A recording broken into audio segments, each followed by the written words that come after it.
I mean, just think about it for a second. Every day, right? We're constantly making judgments, little things, big things. Absolutely. From, office chatter to deciding who to trust, or even major life choices, it's nonstop. And we mostly rely on our gut feeling, don't we? Our intuition. We do, and usually it serves us pretty well. Mm, But the fascinating thing is it's also prone to these systematic errors, mhm. predictable mistakes. We call them biases. Biases. Okay, so our intuition isn't perfect. Sounds a bit negative, like we're inherently flawed. Oh, not flawed exactly. It's more about how our brains are wired. Yeah.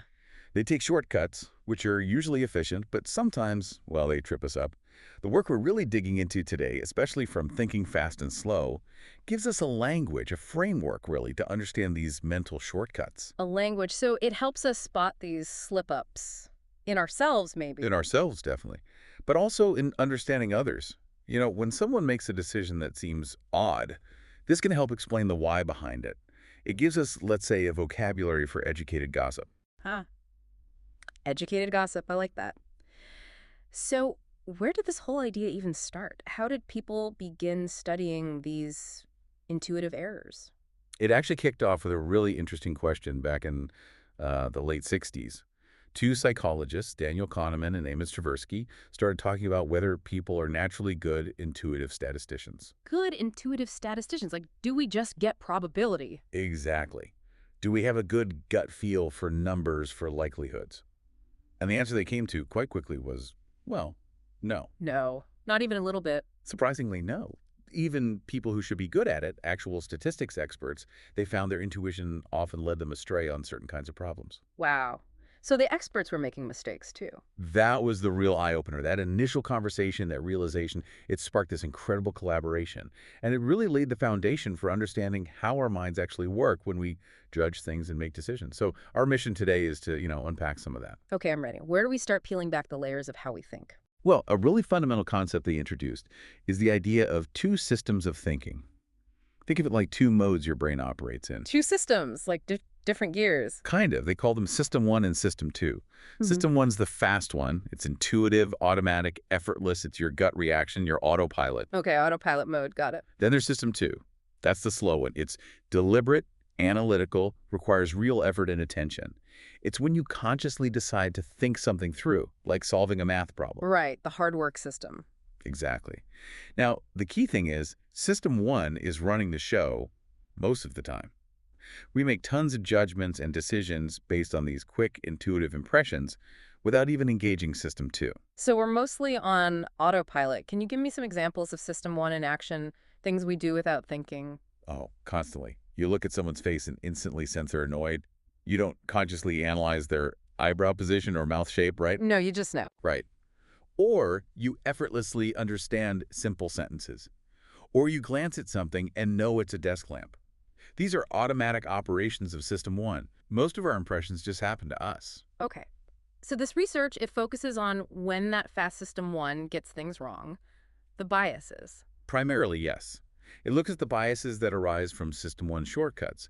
But, and this is important, it's not a criticism of human intelligence overall. Right, it's not saying we're dumb. Not at all. It's like studying diseases doesn't deny the existence of good health.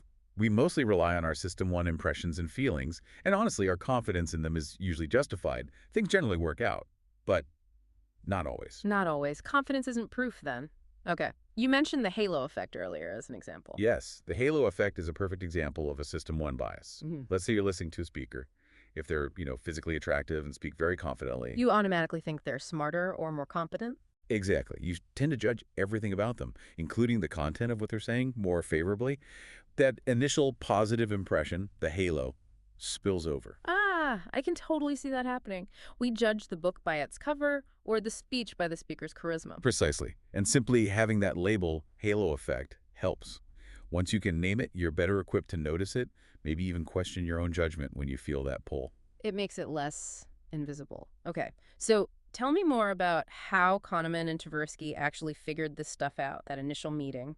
Right, so Kahneman invited Tversky to speak at his seminar in 1969. Tversky was already making waves in decision research. And the seminar topic was that intuitive statistician idea. Yes.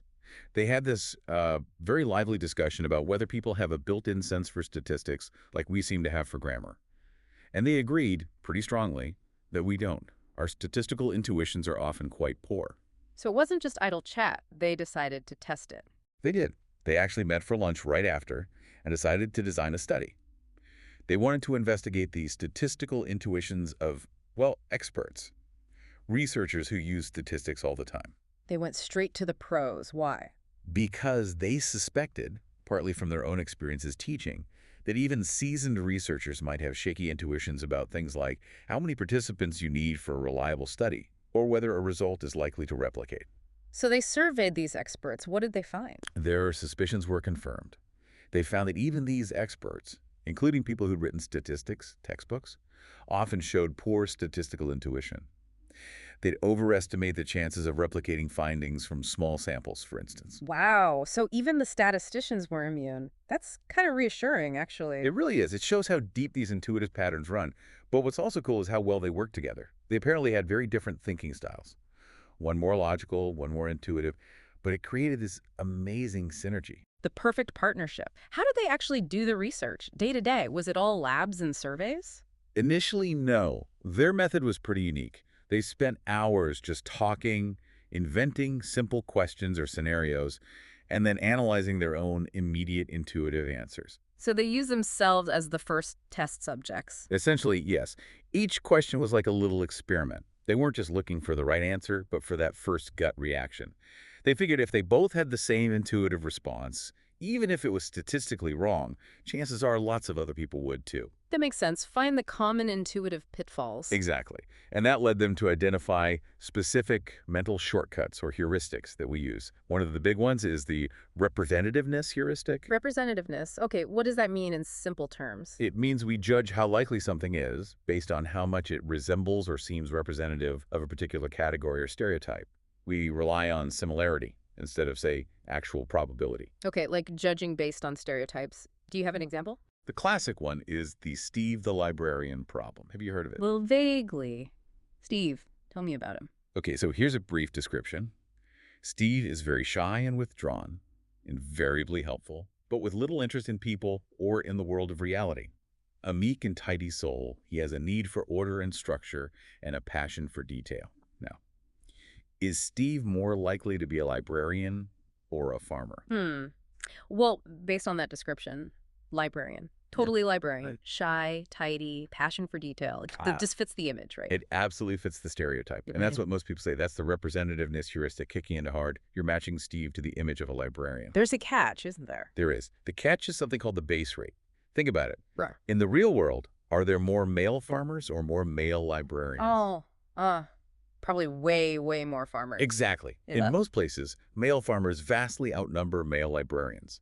So, purely statistically, even someone who fits that description is still more likely to be a farmer, just because there are so many more of them. Wow. Okay. So my intuition, my reliance on the stereotype, completely ignored the basic numbers. That's the bias caused by the representativeness heuristic. We focus on how well the description matches the stereotype and ignore the underlying statistical reality. It's a shortcut, but it leads to predictable errors. Okay, that's a powerful example. What's another one of these heuristics? You mentioned availability. Yes, the availability heuristic. This one's about how we judge the frequency or probability of something based on how easily examples come to mind. If instances are easy to recall, we think they're more common. So if I can easily think of plane crashes, I might overestimate the danger of flying. Precisely. Even if flying is statistically very safe. Or think about estimating the divorce rate among, say, Hollywood actors versus accountants. Actors probably seems higher because we hear about those breakups all the time in the news. They're more available in our memory. Exactly. Even if the actual rates were similar, the ease of recalling actor divorces would likely make you estimate their rate as higher. Okay. Any other examples? Yeah, they did a neat one with letters. They asked people, is the letter K more likely to appear as the first letter of an English word or as the third letter? K, king, kite, keep, kangaroo. Third letter, ask, bake. I feel like I can think of more starting with K. So first letter. That's the common intuitive answer. Yeah. Because it's much easier for our brains to search for words starting with K than words with K in the third position. But that's not right, is it? Nope. Letters like K, L, N, R, V are actually significantly more frequent in the third position than the first. But because starting letters are more available to our mental search, we overestimate their frequency. Our mental search engine has a bias. You could say that. Yeah. Even Kahneman himself admitted he fell for this. He thought adultery was more common among politicians than doctors or lawyers, simply because politicians' affairs get way more media coverage. They were more available in his mind. Right. Sensational stories stick. It really shows how media can shape our perception of frequency. Absolutely. And this work on heuristics and biases, especially their big article in '74, had a massive impact, not just in psychology, but across social sciences, economics, law, medicine. I bet. It kind of shakes the foundation of assuming people are perfectly rational decision makers. It really did. The traditional view was often that errors in judgment were due to emotions, like fear or greed, but they showed that errors can arise just from the way our cognitive machinery works, these built-in shortcuts. And it wasn't just theoretical, people could see it in action. Yes, a key part of their success was using those simple demonstrations like the Steve problem or the letter K that people could try on themselves. When you feel the pull of the bias in your own thinking. You can't really deny it exists. It makes it personal. Exactly. It makes the findings relatable and harder to dismiss as just, weird lab results. It really forced people, even economists, to grapple with the idea that human rationality has limits. Did everyone accept it immediately? There was some initial criticism, maybe focusing too much on the dumb mistakes people make. But over time, the core idea that our minds use these heuristics and are prone to systematic biases became widely accepted. So where did they go after laying out these judgment heuristics? So the very next thing they tackled was decision-making under risk. How did people choose between gambles, essentially? That led to prospect theory, which won Kahneman the Nobel Prize in economics and has been hugely influential in behavioral economics. Wow, quite the journey from that initial seminar question. But it sounds like the early work was mostly about the errors of intuition. What about when intuition is good, when our gut is right? That's a really important point. The early work did focus heavily on the flaws. But later thinking, including Kahneman's own, acknowledged that intuition isn't only about these heuristics. There's also expert intuition. Expert intuition, like a seasoned firefighter sensing danger. Exactly that kind of thing. The classic story is the fire commander who suddenly yelled for his team to get out of a building, moments before the floor they were standing on collapsed. He didn't consciously know why, but his years of experience let him recognize a subtle pattern of cues that screamed danger. Or a chess grandmaster instantly seeing a good move. Precisely. Or an experienced doctor making a quick, accurate diagnosis. It feels like magic, but the psychologist Herbert Simon had a great take on it. He said intuition is nothing more and nothing less than recognition. Recognition meaning? Meaning experts, through long practice, have stored thousands of patterns in their memory. When they face a new situation, System 1 automatically matches it to a stored pattern, giving them that intuitive insight or feeling. It's based on deep experience, not just a simple shortcut.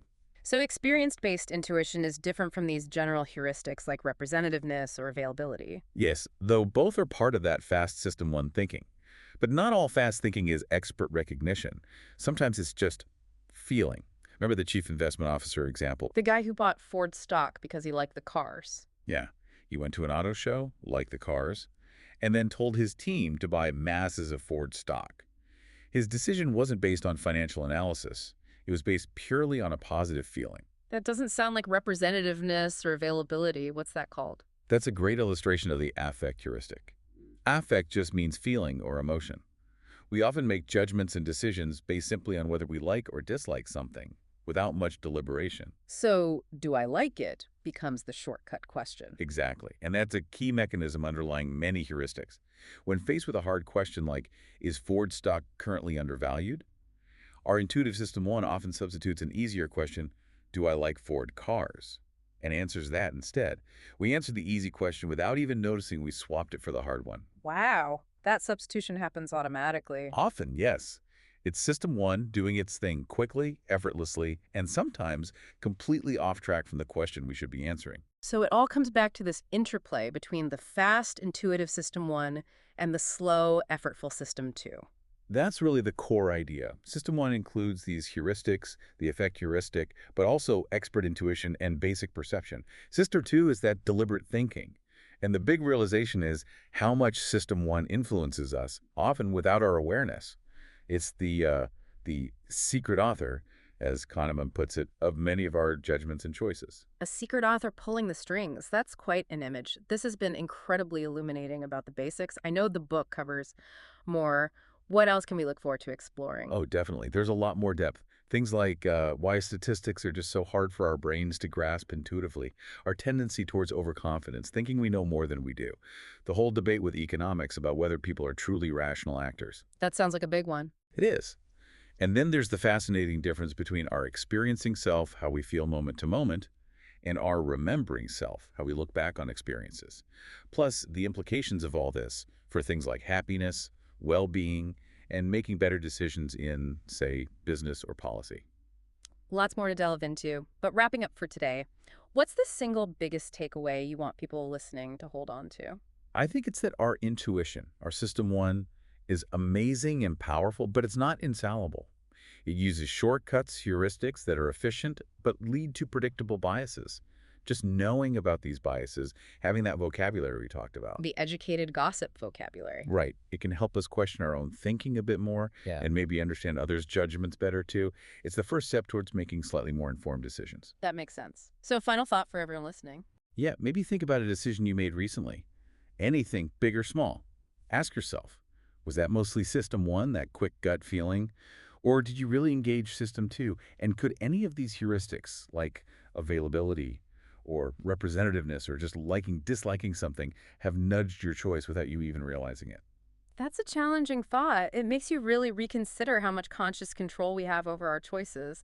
Thanks so much. This has been fascinating. Really gives us a new lens to view our own minds.